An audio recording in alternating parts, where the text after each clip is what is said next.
കഥകളി പ്രേമികളുടെ മനം നിറച്ച് ലവണാസുരവധം കഥകളി അരങ്ങേറി. അരൂർ പമ്പ മണൽപ്പുറത്ത് ആരംഭിച്ച 18ാമത് കഥകളിമേളയുടെ ആദ്യ ദിനത്തിൽ അരങ്ങിലെത്തിയ ഭാവാഭിനയ പ്രാധാന്യമുള്ള ലവണാസുരവധം ഏറെ പ്രശംസ നേടി. വാത്മീകി മഹർഷിയുടെ ആശ്രമ പരിസരത്ത് വെച്ച് ലവകുശന്മാരും ഹനുമാനും കണ്ടുമുട്ടുന്നതാണ് ലവണാസുരവധം കഥകളിയുടെ ഇതിവൃത്തം. ലവകുശന്മാർ പിടിച്ചുകെട്ടിയ ശ്രീരാമന്റെ യാഗാശ്വത്തെ സ്വതന്ത്രമാക്കാനായാണ് ഹനുമാൻ ഇവിടെ എത്തുന്നത്. ബാലന്മാരായ ലവകുശന്മാരോട് വാത്സല്യം തോന്നിയതിനാൽ മഹാബലശാലിയായ മാരുതി കുട്ടികളെ അനുനയിപ്പിക്കാൻ നടത്തുന്ന ശ്രമവും ചെറുബാലകന്മാരായ ലവകുശന്മാരുടെ നിഷ്കളങ്കമായ ശാഠ്യവും ഹനുമാനെ യുദ്ധത്തിന് നിർബന്ധിതനാക്കുന്നതുമെല്ലാം ശ്വാസമടക്കിയാണ് കഥകളി പ്രേമികൾ കണ്ടിരുന്നത്.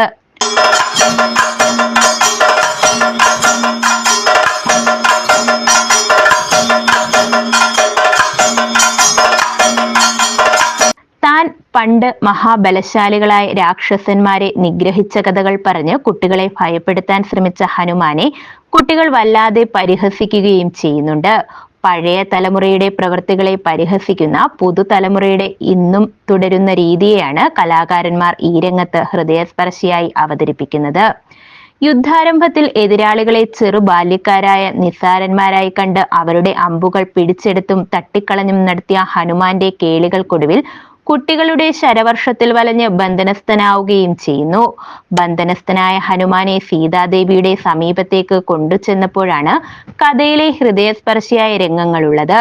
ബന്ധനസ്ഥനായ ഹനുമാനെ കണ്ട് ഹന്ത ഹന്ത ഹനുമാനെ എന്ന കഥകളിപ്പാട്ടിന്റെ അകമ്പടിയിൽ സീതാദേവിയുടെ വിഷാദം കലാമണ്ഡലം ഓയൂർ രാമചന്ദ്രൻ അവിസ്മരണീയമാക്കിയപ്പോൾ ഹനുമാനായി കളം നിറഞ്ഞ സദനം ഭാസി സുഖമോ ദേവി എന്ന പദത്തിലൂടെ ഒരുമാത്ര പമ്പ നദീതടത്തെയാകെ ശോകമൂകമാക്കി.